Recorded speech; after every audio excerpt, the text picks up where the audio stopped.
Shalom, selamat pagi, selamat bergabung dalam Menara Doa Pagi setiap jam 5 pagi waktu Indonesia Barat. Senang ketemu Bapak Ibu, walaupun lewat online kita bisa bersama-sama beribadah. Kita datang kepada Tuhan Yesus, mari kita berdoa. Bapa di sorga, dalam nama Tuhan Yesus kami serahkan Menara Doa Pagi, semua kru, tim yang ada dalam rumahmu ini dan semua yang ada mendengarkan dimanapun, mungkin lagi sakit di rumah sakit atau sakit di rumah, lagi dalam perjalanan, lagi dalam memasak atau pekerjaan rumah tangga, apapun yang sedang mereka lakukan, mereka menyaksikan tayangan ini. Tuhan berkatilah, yang lemah dikuatkan, yang susah dihiburkan, yang miskin diperkaya, yang sakit dalam nama Tuhan Yesus disembuhkan Tuhan. Tuhanlah jawaban. Dan kami menggenapi firman berkata, marilah kepadaku yang letih, yang lesu, berbeban berat. Tuhan beri kelegaan. Berilah kelegaan kepada setiap kami. Beri kekuatan, beri hikmat, beri ketenangan. Di dalam nama Tuhan Yesus kami berdoa. Amin. Kami datang membawa setiap penyembahan kami di hadapan Tuhan Yesus. Sebab kami percaya kemenangan Kau berikan bagi kami pada pagi hari ini Tuhan Yesus. Amin. Kami nyatakan dengan sungguh Tuhan Yesus. Ku menyembah dalam kudus hadirat-Mu, hampiri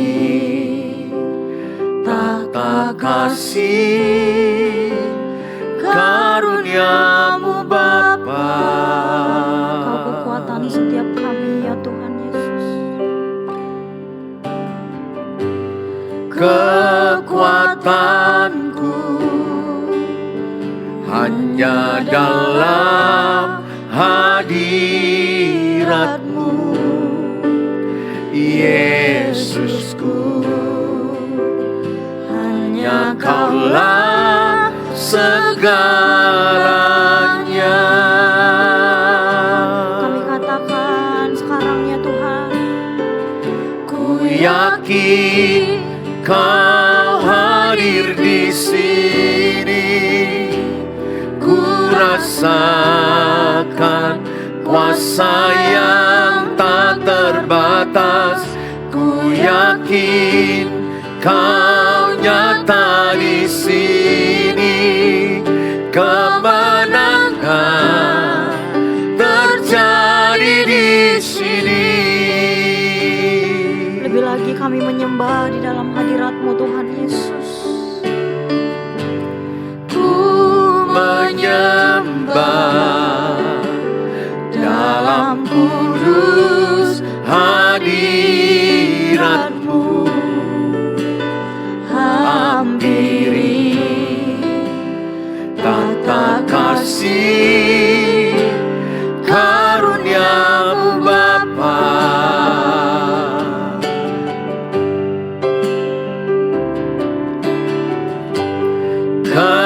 Kekuatanku hanya dalam hadirat-Mu, Yesusku. Hanya Kaulah segalanya. Kami nyatakan Tuhan. Ku yakin Kau hadir di sini. Ku rasakan kuasa yang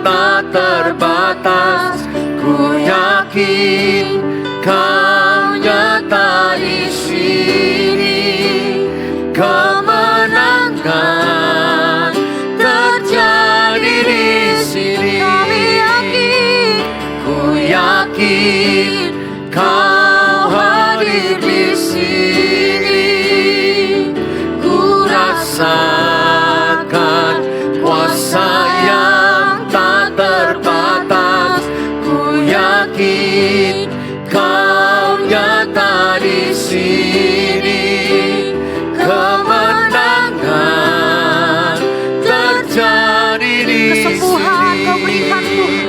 Kesembuhan terjadi. Kelepasan Kau berikan Tuhan Yesus. Kelepasan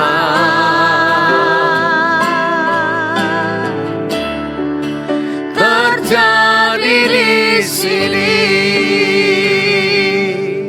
Sebab kami terima ketenangan yang daripadamu Tuhan Yesus. Kau Bapa yang Amin. mendengar setiap seruan hati kami Tuhan Yesus. Bapa Kau mendengar Seruan hatiku, tak pernah Kau lepaskan dari kasih-Mu.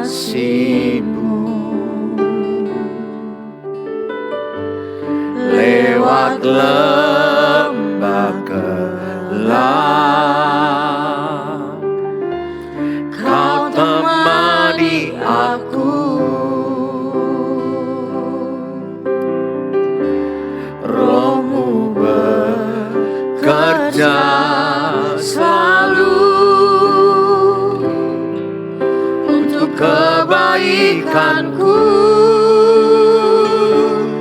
Mengalir kuasa dari tempat maha tinggi.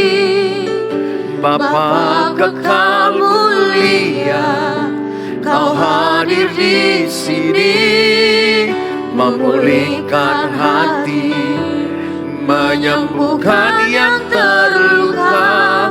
Ku kan tenang bersama-Mu, Bapa.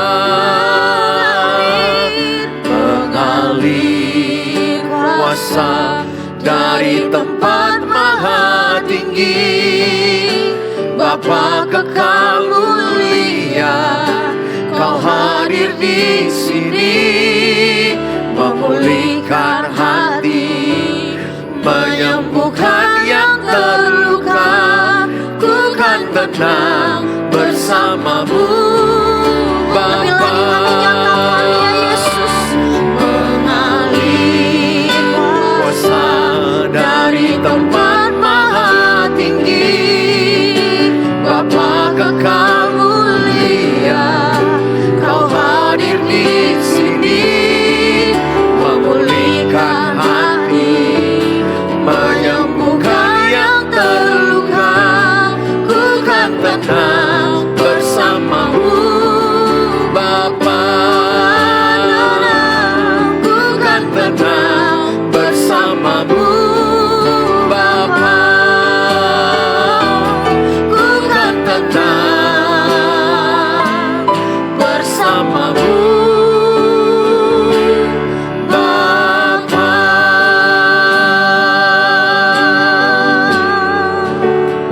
Kami bersyukur,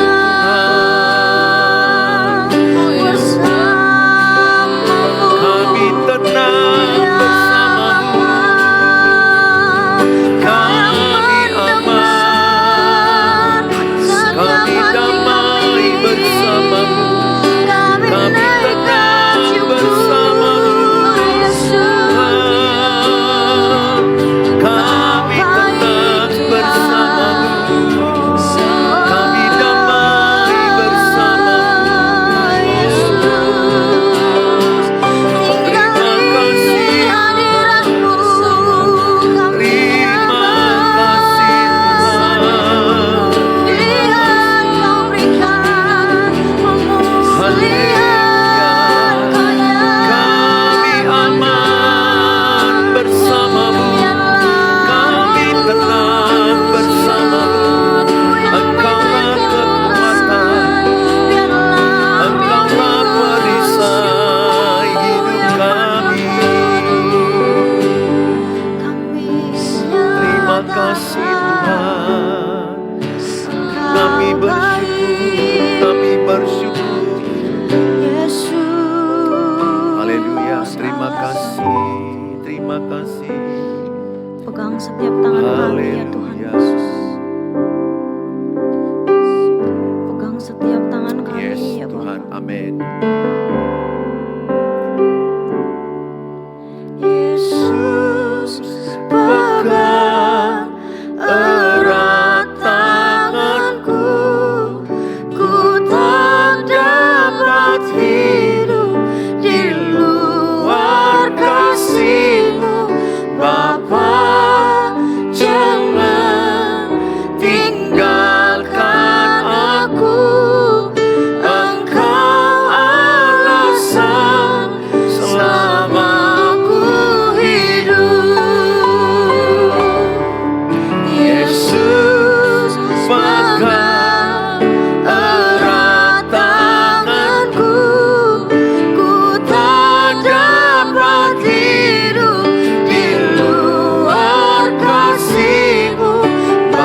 Bapa di sorga, di dalam nama Tuhan Yesus, kami siapkan hati kami diberkati dengan firman Allah.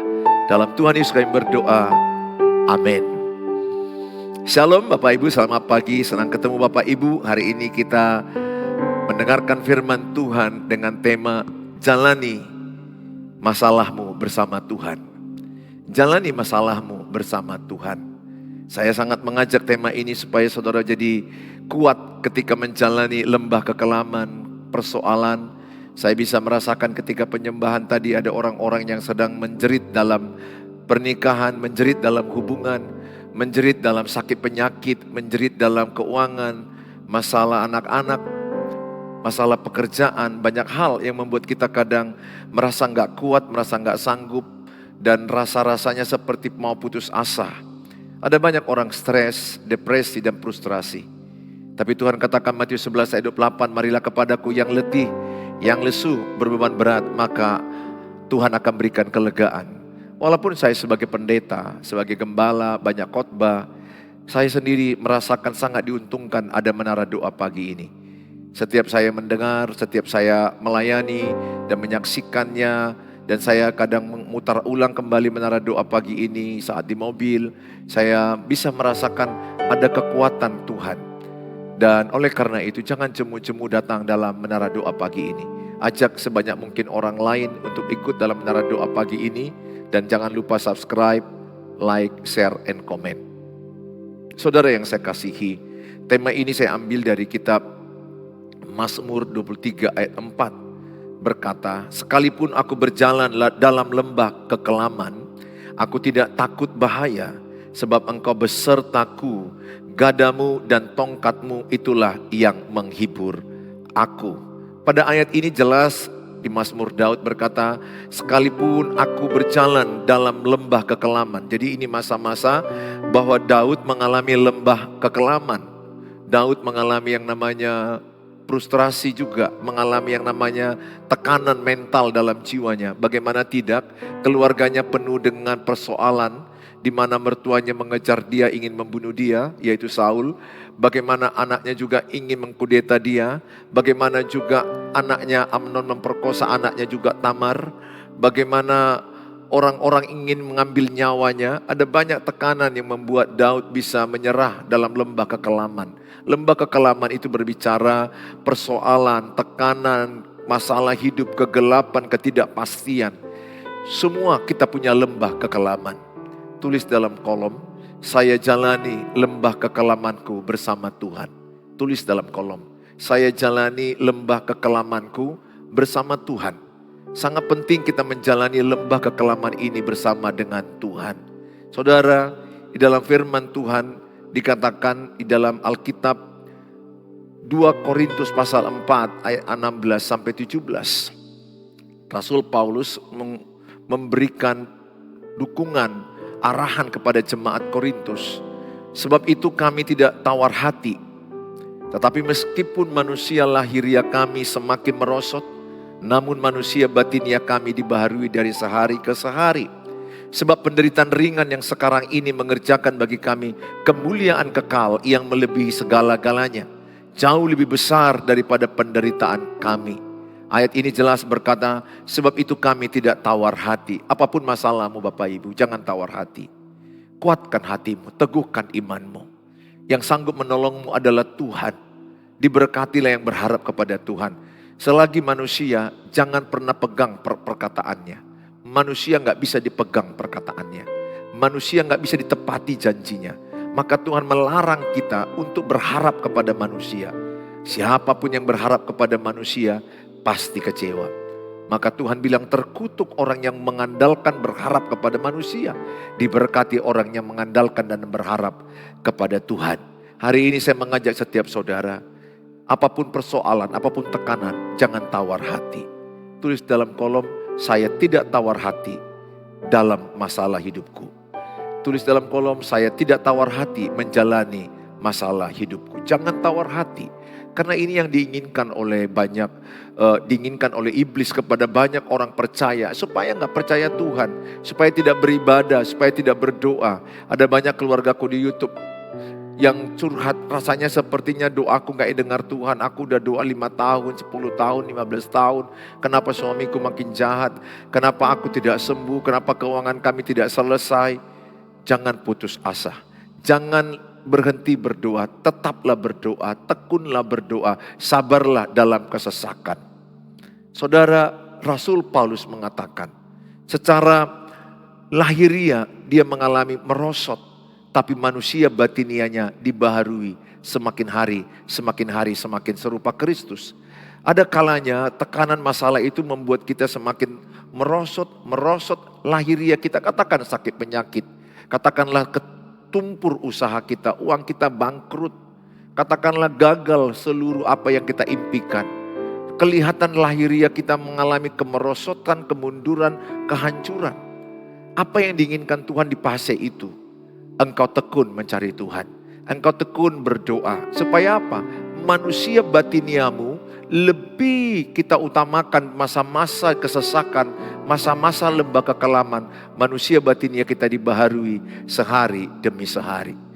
Tuhan ingin lewat penderitaan kita makin dekat kepada Tuhan.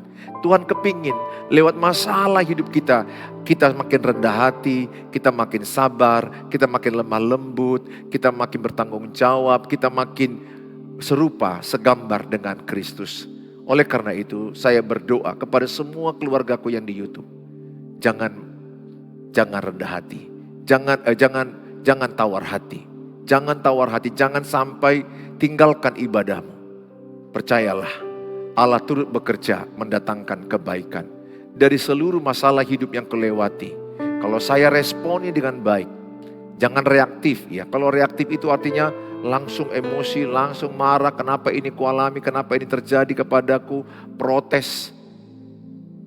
Saudara, jangan mengasihani orang yang punya masalah. Jangan-jangan lewat masalah itu, dia semakin dekat kepada Tuhan. Jangan-jangan lewat masalah itu, dia semakin dipakai Tuhan jadi berkat bagi banyak orang. Percayalah, lewat masalah hidupmu, engkau jadi berkat bagi banyak orang. Justru masalah yang saudara alami itu akan menjadi kesaksian kepada banyak orang. Apabila engkau lulus, apabila engkau menang, itu yang kualami. Kalau aku putus asa pada masa pernikahanku mau cerai, maka saya tidak akan pernah menyampaikan pernikahan kepada banyak orang. Kenapa saya berani menyampaikan pernikahan kepada banyak orang? Karena aku diberikan Tuhan kasih karunia lulus melewati fase mau cerai. Kalau masa itu memang aku sempat stres, sempat depresi, sempat frustrasi. Tapi saya bersyukur, saya datang kepada Tuhan, Tuhan tolong saya. Istri saya datang kepada Tuhan, Tuhan tolong kami. Karena kami ada sampai pada titik letih. Jujur masalah yang gak selesai setahun, 2 tahun, 3 tahun. Kadang letih menghadapi masalah yang sama itu letih. Tapi keletihan kita kalau kita datang kepada Tuhan. Tuhan selalu beri kekuatan baru. Dalam kitab Ratapan dikatakan selalu baru tiap hari. Selalu baru tiap hari. Selalu ada berkatnya, rahmatnya baru setiap hari. Matius 6 ayat 3-4 katakan jalanilah masalah hidupmu sehari demi sehari. Jangan terlalu memikirkan masalah 2050. Jangan terlalu pikirkan masalah bagaimana anakku nanti menikah, bagaimana pekerjaan anakku. Jangan. Biarlah sehari demi sehari hidupmu serahkan kepada Tuhan. Yang penting lakukan yang terbaik, yang benar, yang bisa engkau lakukan. Saudara, di dalam ayat yang ke-17 dikatakan, sebab penderitaan ringan yang sekarang ini mengerjakan bagi kami kemuliaan kekal yang melebihi segala-galanya. Jauh lebih besar dari penderitaan kami. Jadi hidup kita ini seperti rel kereta api. Ada 2 jalan. Jalan yang sebelah kiri katakanlah penderitaan. Jalan sebelah kanan adalah kemuliaan. Melewati penderitaan akan ada kemuliaan. Habis kemuliaan ada lagi penderitaan, ada lagi kemuliaan. Selama hidup kita mengikut Tuhan, 2 rel ini akan ada. Akan ada penderitaan, ada kemuliaan. Walaupun saya penderitaan yang katakanlah penderitaan 1 selesai, maka saya akan mendapatkan kemuliaan karena Tuhan akan pakai saya untuk kemuliaan namanya. Tapi setelah itu saya masuk lagi penderitaan 2. Persoalan kedua, masalah kedua. Lolos lagi saya, ada lagi kemuliaan yang kedua. Setelah itu Tuhan mau naikkan saya lagi. Dia izinkan penderitaan ketiga. Dia izinkan penderitaan keempat, penderitaan kelima. Sampai rencana Tuhan jadi dalam hidup saya. Yang saya lihat, lewat penderitaan itu banyak Tuhan bicara di hati saya. Lewat penderitaan itu banyak kita jadi mendekatkan diri kepada Tuhan. Coba ingat ibu dan bapak. Kapan bapak ibu nangis kepada Tuhan? Jawabnya ketika menderita. Ada juga satu-satu ketika merasakan hadirat Tuhan. Saya pernah mengalami itu. Ketika rasa hadirat Tuhan begitu kuat, tidak ada penderitaanku, tapi saya merasakan kasih Tuhan yang kuat. Saya nangis tanpa kata-kata. Saya mengalami itu. Berkali-kali bahkan saya mengalami itu. Tapi ada kalanya saya mengalami tangis di tengah penderitaan. Jadi ketika kita dalam penderitaan itu, kita semakin remuk jiwa kita, semakin hancur. Ingat, semakin kita sombong, semakin menderita habis-habisan. Saya melihat hidup saya, semakin ada kesombongan, penderitaan tidak pernah habis dalam hidup saya. Tapi semakin saya rendah hati, semakin saya menyadari dari Tuhan, oleh Tuhan, untuk Tuhan, Roma 11 ayat 36, penderitaan itu semakin tidak ada, semakin berkurang itu maksudnya. Mungkin ada masalah, tapi udah gak menderita lagi. Sudah bisa dihadapi dengan mengucap syukur dalam segala hal. Kenapa kita menderita? Karena kita gak menerima masalah itu. Karena kita gak berdamai dengan masalah itu. Karena kita menolak, denial dengan masalah itu. Kita gak terima cerita masa pahit, masa kecil, masa apa yang dilakukan orang kepada kita. Kita gak menerima fakta hidup kita. Itu yang membuat orang stres. Yang membuat orang stres, dia gak menerima fakta suaminya selingkuh. Dia gak menerima fakta bahwa istrinya lari. Itu memang membuat seorang stres, depresi. Gak gampang. Tapi semakin engkau sulit menerima masalah hidupmu, maka hidupmu semakin lama dalam depresi. Semakin cepat menerima masalah, semakin cepat berdamai dengan kenyataan, semakin cepat menelan pil pahit, semakin sembuh hidupmu. Semakin engkau bangkit dan menata hidupmu kembali. Saudara yang saya kasihi, jalani penderitaanmu bersama dengan Tuhan. Di Alkitab katakan, di dalam Alkitab Yesaya 43 ayat 2. Apabila engkau menyeberang melalui air, aku akan menyertai engkau. Atau melalui sungai-sungai, engkau tidak akan dihanyutkan. Apabila engkau berjalan melalui api, engkau tidak akan dihanguskan. Dan nyala api tidak akan membakar engkau. Ayat ini berkata, kita melewati air, melewati sungai, melewati api. Ini lambang persoalan, lambang permasalahan, lambang tekanan, lambang penderitaan, tantangan. Tuhan berkata, api air yang kau lewati, aku menyertai engkau. Tulis dalam kolom, Tuhan menyertaiku melewati seluruh persoalan hidupku. Tulis dalam kolom, Tuhan menyertaiku melewati lembah kekelaman. Imani itu. Kalau ada Tuhan menyertai kita, jalani ke depan, maju walaupun sakit, berdarah-darah. Saudara, tidak ada orang yang membela engkau. Kalau engkau yakin ada Tuhan menyertai engkau, percaya, pasti menang. Keyakinan akan penyertaan Tuhan adalah kekuatan unlimited. Saudara, yakin dengan penyertaan Tuhan. Kalau ada yang salah cara hidupmu, perbaiki, ubah, tinggalkan. Kalau ada dosa, tinggalkan supaya jangan terhalang berkat yang Tuhan berikan kepadamu. Jadi bukan sekedar banyak ibadah, tapi pola pikir kita berubah, cara hidup kita berubah, mengatur waktu berubah, cara kerja berubah, menata keuangan berubah. Perubahan demi perubahan itu akan membuat engkau jadi terang, menjadi garam dunia. Aku berdoa setiap saudara, jalani lembah kekelamanmu. Jangan putus asa, jangan menyerah, jangan mundur. Walaupun sakit, datang kepada Tuhan. Pak, bagaimana kalau suamiku sudah lari? Ikhlaskan. Saya katakan kalau suamimu sudah lari, ikhlas, let go. Maksud Bapak, senang aku punya suami lari? Tidak, jangan salah. Ini bicara masalah ikhlaskan kepada Tuhan. Percayakan kepada Tuhan.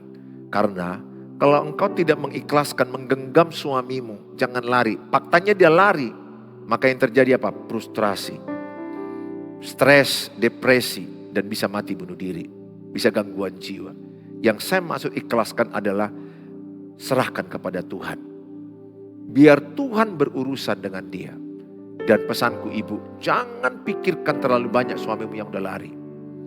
Karena saya menangani banyak ibu-ibu jadi sakit, stres, asam lambung naik, hipertensi, gula naik, sakit kanker lagi, tidak mengampuni, tidak memaafkan, tidak mengikhlaskan apa yang terjadi. Akibatnya apa? Engkau susah. Ikhlaskan bukan berarti engkau senang suamimu lari, bukan. Ikhlaskan artinya hatimu berserah kepada Tuhan. Berat memang, tapi Tuhan lebih tahu apa yang terbaik bagimu. Tuhan lebih tahu apa yang terbaik bagi kita. Dan kedua, kita nggak bisa mengubah seorang. Kita nggak bisa mengubah pasangan kita. Saya nggak bisa mengubah istriku, saya nggak bisa mengubah anak-anakku. Sehingga apapun yang mungkin pernah terjadi menyakiti aku hanya belajar ikhlas, sabar, bersyukur. Tuhan bekerja. Tuhan lebih tahu yang terbaik. Saya sudah melihat, semakin saya larang istri saya melawan saya. Semakin istri saya mungkin melarang saya, larangan-larangan, tuntutan-tuntutan itu sering menjadi berantem. Tapi semakin mengandalkan kekuatan Tuhan dan kita berubah cara hidup kita, Tuhan akan pakai lewat perubahan kita, pasangan dimenangkan, keluarga dimenangkan. Saya tidak pernah lagi menuntut istri berubah, saya tidak lagi pernah menuntut anak-anak berubah. Saya hanya berkata, ubah aku Tuhan, supaya lewat perubahanku, aku bisa jadi alat keselamatan bagi keluargaku. Saudara yang saya kasihi, saya tambahkan di Yohanes 16 ayat 33. Semuanya itu kukatakan kepadamu supaya kamu beroleh damai sejahtera dalam aku. Dalam dunia kamu menderita. Jelas dikatakan di Yohanes 16 ayat 33. Dalam dunia kamu menderita penganiayaan. Tetapi kuatkanlah hatimu. Aku telah mengalahkan dunia. Jangan takut. Roma 8 ayat 37, kita lebih daripada pemenang. Ujung-ujungnya kita menang. Dalam dunia ada penderitaan, tapi Tuhan sudah pastikan. Kalau kita beriman dan percaya kepada Tuhan, kemenangan di pihak kita. Teruslah mengalami lawatan Tuhan, mengalami pembaharuan pikiran, mengalami perubahan kelakuan, tinggalkan yang salah, tinggalkan dosa, hidup dalam kebenaran, dekatkan diri kepada Tuhan. Lihat, justru titik terendahmu menjadi titik tertinggi dipakai Tuhan hidupmu. Mari kita berdoa. Bapa di sorga, dalam nama Tuhan Yesus, semua anak-anak-Mu yang menyaksikan tayangan ini, kalau mereka saat ini sedang menghadapi lembah kekelaman, mereka sedang mengalami api cobaan, hamba-Mu berdoa, biarlah setiap kami menjalani masalah bersama Tuhan, menjalani tantangan bersama Tuhan, menjalani seluruh persoalan hidup mengandalkan Tuhan. Kami tidak mau mengandalkan manusia, kami tidak mau berharap pada manusia, kami mau berharap kepada Tuhan. Berkati semua anak-anak-Mu yang menyaksikan tayangan ini. Kalau mereka lagi sakit, angkat tangan kananmu, taruhkan di bagian tubuh yang sakit. Di dalam nama Tuhan Yesus, bagian tubuhmu yang sakit dalam nama Tuhan Yesus, terimalah urapan kesembuhan. Engkau disembuhkan, engkau disehatkan Tuhan. Tuhan mengurapi tubuhmu, mengangkat sakit penyakitmu. Tuhan mengurapi obat-obat yang kau makan, mengurapi rumah sakit dan tenaga medis yang kau jalani. Hamba-Mu berdoa, berkatilah mereka yang sedang masalah rumah tangga, masalah hubungan suami istri, hubungan dengan keluarga mertua dan ipar, anak-anak, kami serahkan dalam tangan Tuhan. Turunlah roh damai sejahtera di tengah-tengah keluarga kami, sehingga keluarga kami penuh dengan kasih Kristus, penuh dengan damai Tuhan. Dan kami percaya Tuhan memberkati kami. Kami serahkan dalam tangan-Mu Tuhan kehidupan kami. Terima kasih Tuhan buat menara doa pagi ini. Bagi mereka yang sedang berjuang masalah keuangan, pekerjaan, Tuhan tolong mereka. Beri hikmat, beri kemampuan, beri pembeli untuk usaha-usaha mereka. Mereka yang sedang berjuang juga menjual rumah, menjual pertapakan tanah, Tuhan tolong mereka. Mereka sedang berjuang untuk anak mereka dapat jodoh dan punya keturunan. Hamba-Mu berdoa Tuhan yang menolong mereka. Diberkati yang mengandalkan Tuhan. Apapun yang mereka tulis dalam kolom-kolom yang ada, kiranya Tuhan memberkati semua doa-doa kami. Diberkatilah kami yang percaya kepada Tuhan. Diberkatilah kami yang berharap kepada Tuhan. Dalam nama Tuhan Yesus kami berdoa. Mari kita ucapkan doa yang diajarkan Tuhan Yesus. Bapa kami yang di sorga, dikuduskanlah nama-Mu. Datanglah kerajaan-Mu, jadilah kehendak-Mu di bumi seperti di sorga. Berikanlah kami pada hari ini makanan kami yang cukupnya, dan ampunilah kami akan kesalahan kami, seperti kami juga mengampuni orang bersalah pada kami. Dan janganlah bawa kami ke dalam pencobaan, tapi lepaskanlah kami daripada yang jahat, karena Engkau yang punya kerajaan dan kuasa dan kemuliaan sampai selama-lamanya. Amin. Bawalah berkat damai sejahtera dari Allah Bapa, cinta kasih sempurna Tuhan Yesus, penyertaan Allah Roh Kudus menyertai yang percaya sekarang sampai selama-lamanya. Amin. Amin. Bagi Bapak Ibu yang terberkati dengan tayangan ini, bagilah link ini. Jangan lupa subscribe, like, share, and comment.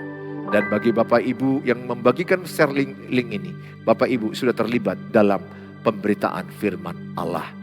Bapak Ibu yang rindu menghubungi saya di 0811 63 73 47. Mana tahu renungan harian dan mau renungan harian atau mau konseling, tapi di chat saja karena saya jadwalnya sudah sangat padat.